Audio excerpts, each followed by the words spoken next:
بسم الله الرحمن الرحيم نحمده ونصلي على رسول الكريم أما بعد فأعوذ بالله من الشيطان الرجيم بسم الله الرحمن الرحيم وما هذه الحياة الدنيا إلا لهو ولعب وإن الدار الآخرة لهي الحيوان لو كانوا يعلمون صدق الله العظيم اللهم صل على سيدنا مولانا محمد وعلى آل سيدنا مولانا محمد وبارك وسلم. بزرگان محترم، عزیزان گرامی، دوستو اور عزیز ساتھیو، حدیث کا ایک مختصر سا ٹکڑا ہے جو آپ لوگوں نے بارہا سن رکھا ہے. حب الدنیا رأس کل خطیئۃ، دنیا کی محبت ہر خرابی، ہر برائی، ہر نقصان کی جڑ ہے. جس کے دل میں دنیا کی محبت رچتی ہے اور بستی ہے، وہ کس موقع پر، کس جگہ، کیا کام کرے گا، نہیں کرے گا، نہیں کہہ سکتے. جتنی خرابیاں دنیا میں انسانوں کے اندر پائی جاتی ہیں، غلط کام ہو، دین کے اعتبار سے ہو یا دنیا کے اعتبار سے ہو، جتنی ساری خرابیاں ہیں ان کی بنیادی جڑ جو ہے وہ دنیا کی محبت ہے. اسی لیے حضرات علماء کرام قرآن و حدیث کی روشنی میں بار بار اس بات کی طرف توجہ دلاتے رہتے ہیں کہ ہمارے دلوں میں اللہ کی محبت ہو، دین کی عظمت ہو، پیارے نبی صلی اللہ علیہ وسلم کی محبت میں ہم سرشار ہوں، تو پھر ہماری زندگی کا ہر قدم درست ہوگا، صحیح ہوگا. اگر دنیا کی محبت رچی اور بسی ہے تو جیسا کہ میں نے کہا، کس موقع پر اور کہاں اور کیسے ہمارے پیر پھسل جائیں گے ہم نہیں کہہ سکتے.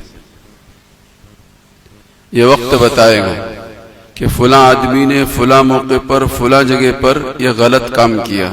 وہ غلط کام اس وجہ سے کیا کہ اس کے دل میں دنیا کی محبت رچی اور بسی تھی. مسلم شریف کی روایت شاید ایک آدھ مرتبہ میں نے آپ حضرات کی خدمت میں رکھا تھا. سرکار دو عالم صلی اللہ علیہ وسلم نے فرمایا، من احب الدنیا لم یقدر علی ہدایتہ جمیع المرشدین.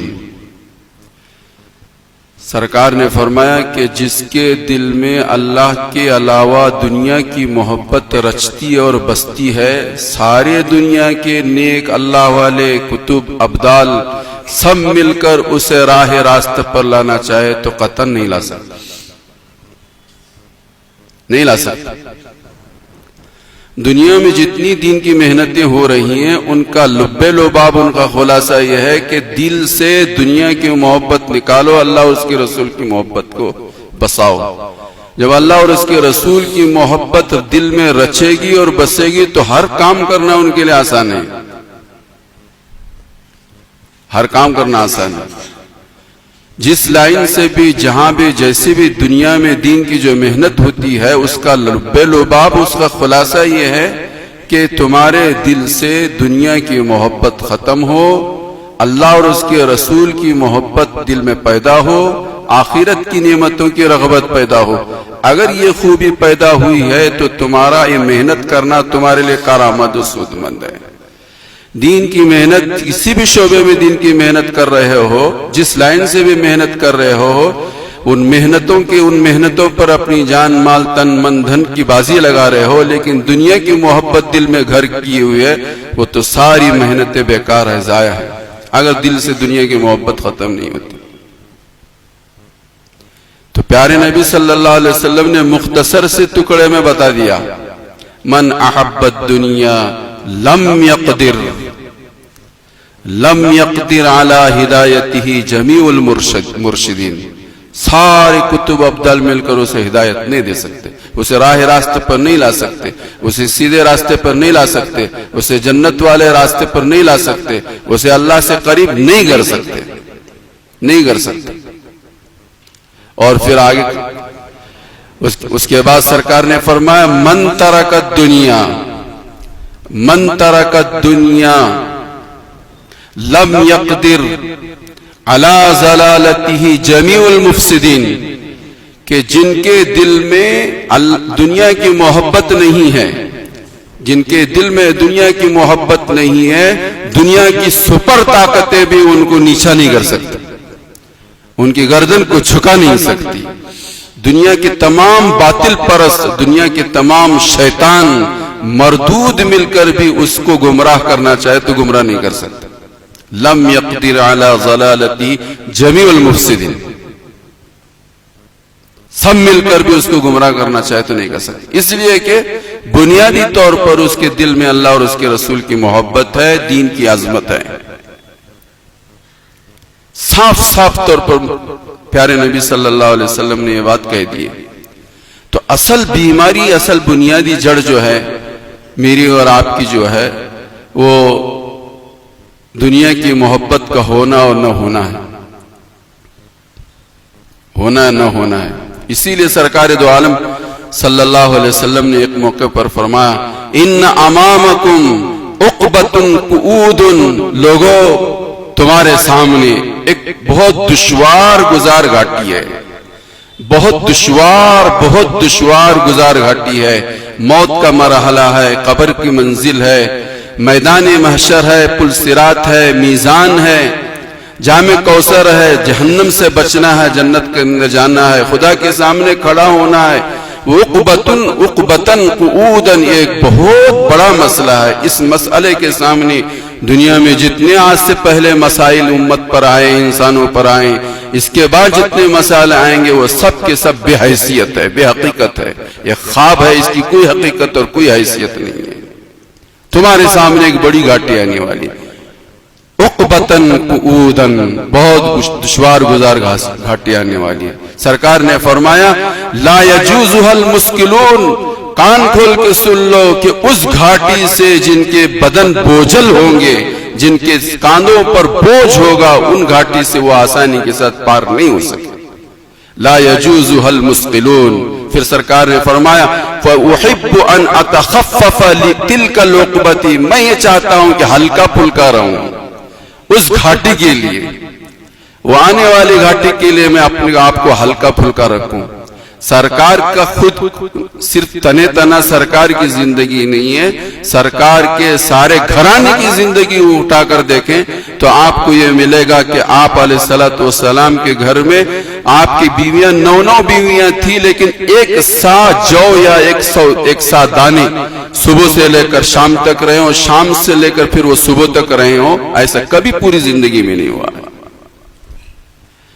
احب ان اتخفف لتلك العقبہ، اس گھاٹی کی تیاری کے لیے میں اپنے آپ کو ہلکا پھلکا رکھنا چاہتا ہوں، اور میں اپنے پورے قبیلے اور خاندان کو ہلکا پھلکا رکھنا چاہتا ہوں. اور یہی میرا پیغام ہے اور میری یہی ہدایت ہے میری امت کے لیے، ساری انسانیت کے لیے، کہ تمہارے سامنے ایک بڑی گھاٹی ہے.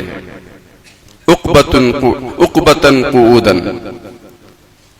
پھر سرکار دو عالم صلی اللہ علیہ وآلہ وسلم نے فرمایا کان کھل کے سن لو من طلب حلالا مکاسرا مفاخرا مرائیا، جو دنیا میں رہتے ہوئے حلال طریقے پر مال کو سمیٹنے کی کوشش کرتا ہے، حلال طریقے پر، ناجائز نہیں، کسی کی گردن دبا کر نہیں، کسی غریب کی زمین دبا کر نہیں، کسی پڑوسی کے اوپر ناجائز طریقے پر اس کے مال پر قبضہ نہیں کرتا، حلال طریقے سے کرتا ہے. من طلب حلالا، لیکن کرتا کائے کے لیے ہے؟ کرتا کائے کے لیے ہے؟ مالدار بنو، مکاسرن، صاحب مال بنو، مفاخرن، میرا ایک معاشرے میں اور سماج میں ایک وزن ہو، سب غریب لوگ میرے در پر آئیں، میری ایک عزت ہو، میرا ایک مقام ہو، میرا ایک وقار ہو، میری بات چلے، میرے آگے پیچھے لوگ ہو. مکاسرن مفاخرن مرائین، مال کو دکھانے کے لیے، دکھلاوا کرنے کے لیے، ڈیکوریشن کے لیے، اس کی نیت سے وہ حلال طیب مال طیب طلب کرتا ہے. تو فرمایا لقی اللہ وہو یوم القیامت غضبان، کل قیامت کے دن اللہ سے وہ اس حال میں ملاقات کرے گا کہ اللہ کا اس کے اوپر غضب اور غصہ ہوگا. مال دنیا میں حلال طریقے سے کمایا، ناجائز اور حرام طریقے سے نہیں کمایا تھا، لیکن نیت اس کی یہ تھی مکاسرن مفاخرن مرائین۔ دنیا کی حقیقت ہے، دنیا کی حیثیت ہے، اس کی کوئی حقیقت نہیں ہے۔ اسی کو حضرت علی رضی اللہ تعالیٰ عنہ بار بار اچھے انداز میں سمجھایا کرتے تھے، ارتحلت الدنیا مدبرتن وارتحلت الآخرت مقبلتن۔ لوگوں، دن بدن ہر گھڑی ہر سیکنڈ دنیا تم سے دور ہوتی چلی جا رہی ہے۔ بچہ پیدا ہوتا ہے، پیدا ہونے کے ساتھ ہی دنیا دور ہوتی چلی جاتی ہے، ہر سیکنڈ ہر لمحہ، ہر سیکنڈ ہر لمحہ۔ ارتحلت الدنیا مدبرتن، دنیا تم سے دور ہو رہی ہے۔ ہمیں سمجھ رہے ہیں کہ دنیا ہمارے قریب ہو رہی ہے، ہم دنیا کے قریب ہو رہے ہیں، نہیں۔ حضرت علی نے فرمایا ارتحلت الدنیا مدبرتن وارتحلت الآخرت مقبلتن، آخرت بھی کچھ کر رہی ہے، آخرت بھی سفر کر رہی ہے، اور کان کھول کے سن لو کہ ہر لمحہ ہر سیکنڈ ہر گھڑی تم آخرت سے قریب ہو رہے ہو، اور جتنا تم آخرت سے قریب ہو رہے ہو اس سے کئی گنا زیادہ آخرت تم سے زیادہ قریب ہو رہی ہے، آخرت تم سے زیادہ قریب ہو رہی ہے۔ پھر حضرت علی نے فرمایا لِكُلِّ وَاحِدٍ مِّنْهُمَا بَنُونَ، لوگوں ہر ایک کے بچے ہیں، آخرت کے بھی بچے ہیں، دنیا کے بھی بچے ہیں۔ وَكُونُوا أَبْنَاءَ الْآخِرَةِ وَلَا تَكُونُوا أَبْنَاءَ الدُّنْيَا، لوگوں دنیا کے بچے مت بنو، آخرت کے بچے بنو، دنیا کے بچے مت بنو، آخرت کے بچے بنو۔ پھر حضرت علی نے فرمایا الْيَوْمَ عَمَلٌ لَا حِسَابٌ غَدًا حِسَابٌ لَا عَمَلٌ، آج عمل کا وقت ہے، کل حساب نہیں ہے، کل حساب کا وقت ہوگا، عمل نہیں ہوگا۔ ایک دوسری روایت میں سرکار مدینہ محمد عربی صلی اللہ علیہ وسلم نے اس کو اور کھولا، ہر بچہ اپنی ماں کی اطاعت کرتا ہے، ہر بچہ اپنی ماں کی بات مانتا ہے، باپ کے مقابلے میں ماں کی بات مانتا ہے۔ تو سرکار نے اسی لیے فرمایا کہ آخرت کے بچے بنو، دنیا کے بچے مت بنو، اس لیے کہ تم دنیا کے بچے بنو گے، دنیا جو کہے گی وہ تمہیں ماننا پڑے گا۔ جب تم آخرت کے بنو گے تو آخرت جو کہے گی، آخرت کا جو مطالبہ ہوگا، آخرت میں کام آنے والی جو چیز ہوگی اس کی تم تیاری کرو۔ تو حضرت علی رضی اللہ تعالیٰ عنہ بار بار یہ کہا کرتے تھے ارتحلت الدنیا مدبرتن وارتحلت الآخرت مقبلتن وَلِكُلِّ وَاحِدٍ مِّنْهُمَا بَنُونَ وَكُونُوا أَبْنَاءَ الْآخِرَةِ وَلَا تَكُونُوا أَبْنَاءَ الدُّنْيَا الْيَوْمَ عَمَلٌ لَا حِسَابٌ غَدًا حِسَابٌ لَا عَمَلٌ۔ اللہ مجھے بھی اور آپ کو بھی سب کو سمجھنے کی توفیق عطا فرمائے۔ تو یہ دنیا چل چلاؤ میں ہے، چل چلاؤ میں ہے، ہم سب کو کے سامنے ایک بڑی گھاٹی ہے، اس کی ہم سب کو تیاری کرنی چاہیے۔ اور جو آدمی آخرت کو سامنے رکھ کر دنیا میں جیتا ہے وہ بڑا عقل مند آدمی ہے۔ ایک بزرگوں نے واقعہ لکھا، ہو سکتا ہے حقیقت ہو، حقیقت بھی ہو سکتی ہے۔ 3 آدمی جنٹلمین قسم کے لوگ جو ہیں وہ ایک سواری میں سوار ہو کر ریل گاڑی میں سفر کر رہے تھے۔ اور جنٹلمین کیسے رہتے ہیں آپ سب جانتے ہیں، ان کی زندگی غفلت میں رہتی ہے، آوارہ گردی، عیش و آرام، کھیل کود، ہنسی مذاق، تفریح، یہ ان کا دن رات کا اور زندگی کا مشغلہ رہتا ہے۔ 3 نوجوان سفر کر رہے تھے ٹرین میں، جنٹلمین تھے۔ اچانک اتفاق سے ایک دینی وضاقت میں ملبوس ایک آدمی سیدھا سادہ بھولا بھالا وہ ٹرین میں انہی کے سامنے آ کر بیٹھا، انہی کے سامنے آ کر بیٹھا۔ وہ تو 3 تھے، وہ اکیلے تھے، تو آپ اکیلے تو کیا کریں گے؟ تو انہوں نے اکیلے ہونے کی وجہ سے ایک انگریزی اخبار جو وہاں پر رکھا ہوا تھا وہ لے لیا، اور لے کر اس کو پڑھنا شروع کیا۔ لیکن جب پڑھنا شروع کیا، لے لیا، تو بجائے سیدھا رکھنے کے وہ الٹا تھا۔ پڑھنا تو اس طرح سے لے کر پڑھنا تھا، وہ لیا انہوں نے اس طرح سے الٹا کر کے۔ تو بہتر تو یہ تھا کہ آپ نہیں پڑھنا آتا تو خاموش رہتے، اور لیا بھی تو کم سے کم سامنے والوں کو سمجھے کہ ان کو پڑھنا آتا ہے اس لیے پڑھ رہے ہیں، سیدھا لے لیتے۔ نہیں لینا تھا، لے لیا تو سیدھا لیتے پرچہ الٹا پکڑ لیا انہوں نے. تو یہ جو جینٹلمین تھے وہ ہنس رہا ہے, وہ اس پر گر رہا ہے, وہ اس پر گر رہا ہے, وہ اس پر گر رہا ہے. کچھ دیر گزری تو انہوں نے کہا کہ بھائی خیریت تو ہے, ایسے ہنس رہے ہو, لگتا ہے کوئی کسی کی تم اڑا رہے ہو, تفریق مذاق کر رہے ہو. تو انہوں نے مجبور ہو کر کہا کہ بھائی تم کو پڑھنا نہیں آتا ہے تو خام ہوگا انگریزی اخبار لے کر پڑھنے کے لیے بیٹھ گئے. تمہاری اس سے تو بیوقوفی چھلک جھلک رہی ہے. اس سے معلوم ہو رہا ہے کہ تمہیں پڑھنا نہیں آتا, اور اتنی بھی تمہیں عقل نہیں ہے کہ انگریزی الفاظ سیدھے کیسے ہوتے ہیں, الٹے کیسے, اتنا بھی نہیں تم کو معلوم. تو ہنسیں گے نہیں تو کیا کریں گے. انہوں نے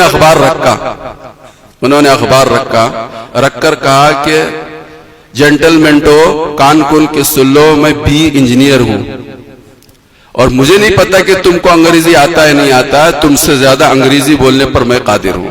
میں بی انجینئر ہوں,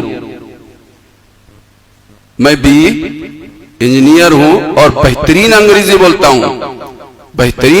بولتا ہوں. میرے اخبار کی الٹا پکڑنے پر تم کو اتنی ہنسی آ رہی ہے, تم میرا مذاق اڑا رہے ہو. تم نے اپنی زندگی کا ورق پورا الٹا پکڑا ہوا ہے, تمہیں تمہاری زندگی پر کبھی ہنسی نہیں آئی. میرے صرف اخبار کی الٹا پکڑنے پر تمہیں اتنی ہنسی ہے. اس سے نہ میرا کچھ نقصان ہو رہا ہے, نہ تمہارا کچھ نقصان ہو رہا ہے, لیکن تمہاری زندگی کے ورق کو الٹا پکڑنے کی وجہ سے پھول کے آنسو رو گے. تمہاری آنکھوں کو پوچھنے والا کوئی نہیں ہوگا. تمہاری زندگی پر تمہیں کبھی آنسو نہیں آ رہے ہیں, میرے الٹا اخبار کے پکڑنے پر تمہیں ہنسی آ رہی ہے. یہی صورتحال میری اور آپ کی ہے, قریب یہی صورتحال میری اور آپ کی ہے. اللہ مجھے اور آپ کو سمجھنے کی توفیق دے. وآخر دعوانا